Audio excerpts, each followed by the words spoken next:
کہ اگر جماعت اسلامی پہ پاکستانی عوام اعتماد کرتے ہیں اور ان کو لے کر آتے ہیں تو کہیں ایسا نہ ہوگا جس طرح ابھی میں اور آپ بات کر رہے ہیں کہ Peoples Party P T I اور نون لیگ ایک ہی سکے کے دو رخ ہیں، تو کل پھر آپ کا نام ہی اسی سکے میں شامل نہ ہو جائے. یہ تو 3 رخ ہو گئے ہیں، دیکھ لینا پھر. اچھا اس میں دیکھیں، اس میں ایک تو ماضی کی میں بات کرتا ہوں. سراج الحق صاحب 2 باری وزیر خزانہ رہے ہیں خیبر پختونخوا کے. ایک باری ایم ایم اے دور میں رہے، ایک باری پی ٹی آئی کے ساتھ الائن میں رہے. جب ایم ایم اے دور کے اندر تھے تو اس وقت خیبر پختونخوا پہ قرضہ تھا $16 ارب کا، ٹھیک ہے، سوری $1600 ارب کا. وہ 3 سال بعد کم ہو کر $8 ارب رہ گیا. انہوں نے 6 بجٹ پیش کی سراج صاحب میں، $16 ارب کا قرض تھا. پاکستان کی تاریخ میں پہلی دفعہ کسی صوبے یا مرکز کے کسی بجٹ کے اندر بھی پاکستان کا ہی پہلی دفعہ ہوا $16 ارب کم ہو کر $8 ارب رہ گیا جب سراج صاحب میں. اٹس مین کہ معیشت تو ہمارے پاس ہے. دوسری کہ پاکستان کے اندر پہلی بینکنگ جو اسلامی بینکنگ تھی خیبر بینک کا، وہ سراج صاحب نے شروع کیا تھا. اور اس کے پیچھے دماغ تھا ہمارے پروفیسر رشید صاحب ہے جو نائب امیر ہیں جماعت اسلامی پاکستان کے اس وقت تھے. وہ بہت بڑے معیشت دان ہیں، پوری دنیا کی یونیورسٹی میں جا کے لیکچر دیتے ہیں وہ. تو جماعت اسلامی کے پاس فارمولہ تو موجود ہے، لیکن اس وقت خیبر پختونخوا کے اوپر $980 ارب کا قرض چڑھ چکا ہے.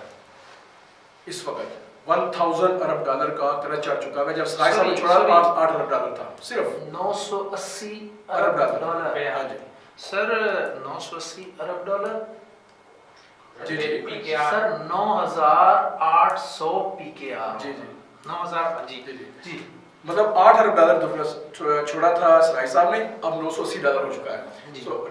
اب مسئلہ یہ ہے کہ معیشت کے اوپر تو ہمارا بالکل کانفیڈنٹ ہے اور الحمدللہ ہمارے پاس لوگ بھی موجود ہیں.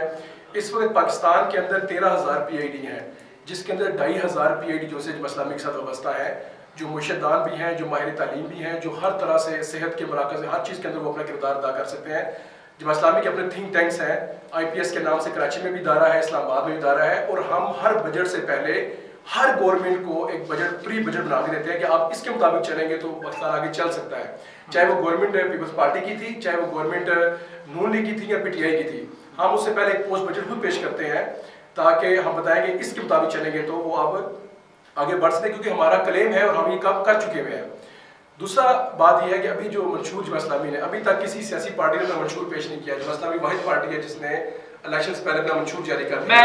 میں اس کے سوال ایک بات اس کے اندر آخری میں کر رہا ہوں. جی جی اس منشور کے اندر ایک چیز تو بڑی منفرد یہ ہے کہ جس کے اوپر تمام صحافی حضرات نے اس منشور جب وہ اوپننگ ہوئی تھی وہاں میں بھی کہا کہ آپ نے جو یہ بات لکھی ہے کہ کوئی بھی جو سا ہے قانون بنا دیا جائے. ایک تو خواتین کے جو بہنوں کا جو حق ہے نا جائیداد کے اندر، یہ بڑا منفرد ہے. کسی بھی منشور کے اندر آج تک یہ جائیداد کا حق نہیں لکھا گیا. جماعت اسلامی نے یہ منفرد چیز لکھی کہ بہنوں کو جائیداد کا حق دیا جائے، اور کوئی بھی امیدوار اس وقت تک الیکشن نہ لڑے جب تک وہ اپنی بہنوں کو حق ادا نہ کر دے. اگر اس نے کیا یہ چیز تھی. دوسری بات جو معیشت کے بارے میں یہ چیز، اچھا دوسری معیشت کے بارے میں یہ میری بات سنیں، یہ جو آپ نے کہا ہے نا کہ کنٹیسٹنٹ جو ہوگا آپ کا وہ ہر طرح کے حقوق سے مستثنا، مطلب اس تمام حقوق ادا کر کے آئے گا. اس کا پاکستانی عوام کو اس کا فائدہ نہیں ہے. پاکستانی عوام کو تو فائدہ آپ کی معیشت کا ہوگا. آپ معیشت کے لیے بہترین پلان لے کر آئیں گے تب عوام کو فائدہ ہوگا. سر آپ جو معیشت کا آخری نقطہ ہے ہمارا اس کے اندر یہ بھی مطلب تمام میڈیا چینل نے اس کو ہائی لائٹ کیا ہے کہ یہ بھی پہلا پارٹی ہے جس نے منشور میں لکھا ہے کہ ہم ریٹائرڈ ججز، ریٹائرڈ فوجی افسران، ریٹائرڈ بیوروکریسی اور جتنے ریٹائرڈ اس طرح کی بیوروکریسی ہے جس سے ہے اس کے اوپر سے ہم جو ایلیٹ کلاس طبقے کے پاس جو مراحت حاصل ہے وہ ہم واپس لیں گے. اب دیکھیں کہ ایک جج ریٹائر ہوتا ہے 35 لاکھ اس کی تنخواہ لگ جاتی ہے، گاڑیاں کروڑ روپیہ، یا کسی بھی ادارے کا سربراہ ہوتا ہے. اگر صرف وہی ہمارے بجٹ سے نکال دیا جائے نا تو یہ پاکستان ترقی کر سکتا ہے. ہمیں تو مارا ہے ان جو ایکسٹرا ہمارے برڈن ہے چیزوں کے جو اخراجات ہیں انہوں نے مارا ہے. تو یہ بھی ہمارے منشور کا آخری نقطہ ہے. اس کے اندر تمام میڈیا چینل نے اپریشیٹ کیا ہے کہ یہ بہت اچھا آپ نے نقطہ لکھا ہے. اچھا سر، اگر جماعت اسلامی پنجاب میں حکومت بنا لیتی ہے یا کسی کے ساتھ مل کے حکومت بنا لیتی ہے، جو بھی، جماعت اسلامی کی پنجاب کے لیے کیا ترجیحات ہوں گی؟ جس طرح کے پنجاب کے لیے عمران خان صاحب نے ایک ترجیحی بنیادوں پہ کام کرنے کی کوشش کی تھی، اب وہ کامیاب رہا یا ناکام رہا یہ عوام بہتر بتا سکتے ہیں. انہوں نے صحت انصاف کارڈ متعارف کروایا تھا، ایک میجر کام تھا ان کا. اب وہ کامیابی ناکامی کا فیصلہ تو عوام نے کرنا ہے. تو آپ کی ترجیحات میں پنجاب کے عوام کے لیے کیا ہے؟ کیونکہ آپ پنجاب سے الیکشن کنٹیسٹ کرنے جا رہے ہیں. میں پنجاب کی بات دیکھیں، اس پورے میں معاملے کو ایک سم اپ کروں گا. فکرے میں اسرائیل صاحب نے کہا کہ ہمیں لنگر ہانے نہیں، ہمیں کر ہانے چاہیے. ٹھیک ہے نا. آپ مچھلی پکڑ کے نہ دیں، مچھلی پکڑنے کا طریقہ بتائیں لوگوں کو. ٹھیک ہے نا. اسرائیل صاحب نے یہ کہا تھا. باقی رہی پنجاب کی بات، دیکھیں مسئلہ پنجاب کا ہے یا خیبر پختونخوا ہے، کہیں سندھ کا ہے یا کشمیر XYZ جس کا بھی ہے، مسئلہ وہی ہے کہ یہاں پہ ایلیٹ کلاس کو جو مراحت حاصل ہے، اگر وہ مراحت نہ ہو تو غریب تک پیسہ آئے گا. یہاں پر اگر آپ کا جو بیت المال کا نظام ہے، جو آپ کا زکوٰۃ کا نظام ہے، یہ نظام اگر ٹھیک ہو جائیں تو جیسے قرون اولیٰ میں مطلب کہا جاتا تھا کہ ایک حدیث ہے اس میں کہا گیا کہ ایک وقت ایسا آئے گا کہ مطلب سونا اچھالتی ہوئی عورت گزرے گی تو کوئی لینے مطلب اس کو چھیڑنے والا نہیں ہوگا، اور مطلب اگر زکوٰۃ دینے کے لیے لوگ نکلیں گے تو زکوٰۃ لینے والا کوئی نہیں ہوگا. تو یہ نظام اسی لیے آیا تھا کہ بیت المال کا نظام ٹھیک ہو جائے، آپ کا زکوٰۃ اور عشر کا نظام ٹھیک ہو جائے اور معاملات آپ کے ٹھیک ہو جائیں. یہ سارا کام ہو جائے گا.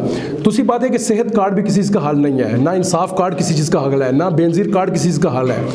عوام کو جب تک اس کے گھر کی دہلیز پر انصاف نہیں ملے گا اس کو چیزیں حاصل نہیں ہوگی. دیکھیں، جماعت اسلامی کی فلاحی تنظیم ہے الخدمت فاؤنڈیشن. جماعت اسلامی پیرلل نظام چلا رہی ہے حکومت کے پورے پاکستان کے اندر. پیرلل نظام ہے، 1200 ایمبولینسز، 92 بڑے ہاسپٹل، 350 ڈسپینسریاں ہیں، 1.5 لاکھ خواتین کو مطلب ماہانہ راشن دیا جا رہا ہے جی. 20,000 یتیم بچوں کی کفالت کر رہی ہے. 1400 اسکول ہے جماعت اسلامی کے، یونیورسٹیاں ہیں، کالجز ہیں، ایک پورا پیرلل نظام چلا رہی ہے. ہاں، اگر جو سا ہے جماعت اسلامی حکومت میں نہ ہوتے ہوئے اتنا بڑا نظام چلا رہی ہے تو جب حکومتی وسائل آئیں گے تو آپ دیکھیں گے خود عوام کے ساتھ ریلیف اس کے گھر کی دہلیز میں ملے گا انشاءاللہ. اچھا سر، آپ PP2 ضلع اٹک سے ہیں. حسن عبدال فتح جنگ کا ایریا ہے آپ کا، اور آپ کو تو مجھ سے بھی زیادہ بہتر پتا ہوگا کہ آپ کا حلقہ باقی آپ کے نزدیک کے جو واقع ٹیکسلا راولپنڈی کے علاقے ہیں ان سے کافی پیچھے ہے. تو آپ کی ترجیحات اپنے حلقے کے لیے کیا ہے؟ آپ اپنے الیکشن کنٹیسٹ کرتے ہیں، آپ الیکشن MPA بن جاتے ہیں، سب سے پہلی بات تو یہ. تو آپ کی اپنے علاقے کے لیے کیا ترجیحات ہوں گی؟ کیا آپ کا علاقہ واقع اور ٹیکسلا کا مقابلہ کرے گا؟ جیسا ابھی ہم نے 1 ماہ قبل یہاں پہ حسن عبدال میں جلسہ کیا تھا، اس میں اگر آپ میری تقریر سنیں تو میں نے ایک پورا پیکج دیا تھا، الہی عمل کا اعلان بھی کیا تھا، اور اس کے اندر جو مسائل ہیں وہاں سے میں نے گفتگو شروع کی تھی. دیکھیں، ہماری بدقسمتی یہ ہے کہ ضلع اٹک وہ علاقہ ہے جہاں پر CPEC ہے، جہاں پر GT روڈ ہے، جہاں پر موٹر وے ہے، جہاں پر ریلوے ٹریک ہے، جہاں پر ایئرپورٹ ہے.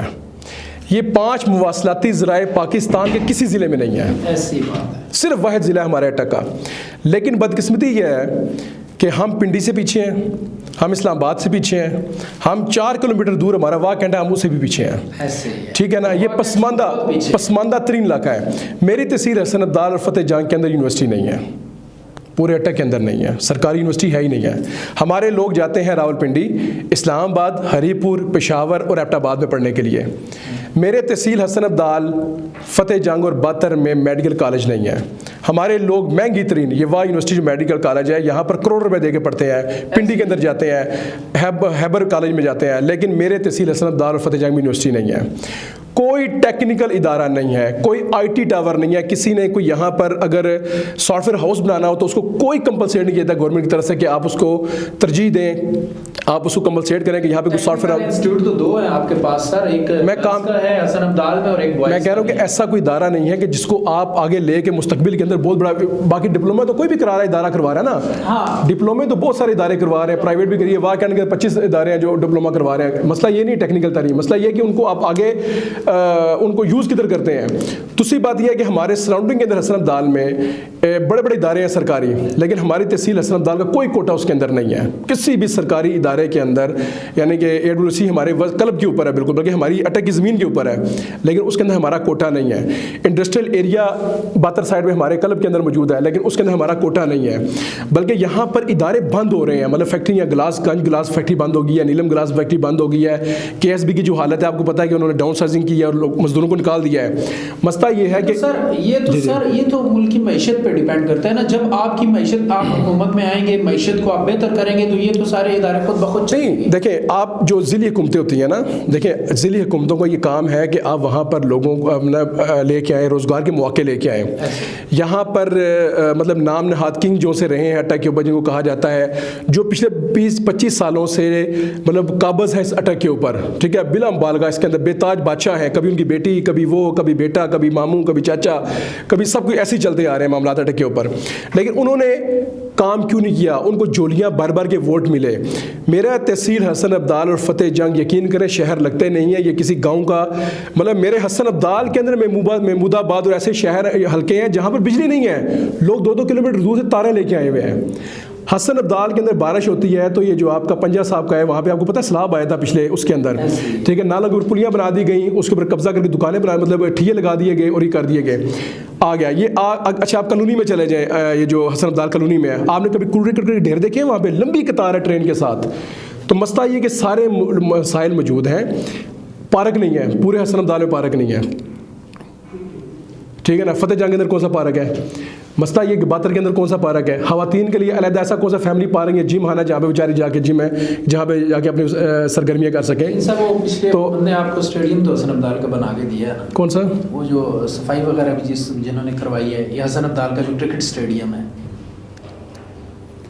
اسٹیڈیم کی بات نہیں, میں پارک کی بات کر رہا ہوں نا. یہی تو چیزیں ہیں, میں پارک کی بات کر رہا ہوں کہ اسٹیڈیم تو وہ یہاں پہ نہیں بنا, وہ دوسرا کس کی بات کر رہے ہیں جو حیات صاحب نے بنایا ہے؟ جی جی بالکل, وہ تو باتر کی سائڈ میں بنا نا, حسن ابدال میں تو نہیں بنا نا. سر آپ کا حلقہ ہے. نہیں حلقے میں تو ہے, میں تو شہر کی بات کر رہا ہوں نا, میں تو 2 سٹیز کی بات کر رہا ہوں کہ بھائی فتح جنگ اور حسن ابدال جو سٹیز ہیں.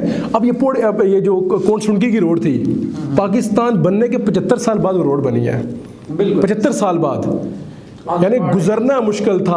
آپ گاڑی لے کے جا سکتے ہیں, آپ موٹر سائیکل لے کے جا سکتے ہیں وہاں پہ, یعنی کہ وہ بالکل علاقہ غیر لگتا ہے. اب بھی مطلب سڑک بننے کے باوجود بھی کون سڑکی جو اگر آپ ہزار سے جا رہے ہیں تو وہ علاقہ غیر لگتا ہے کتنی دور جا کے.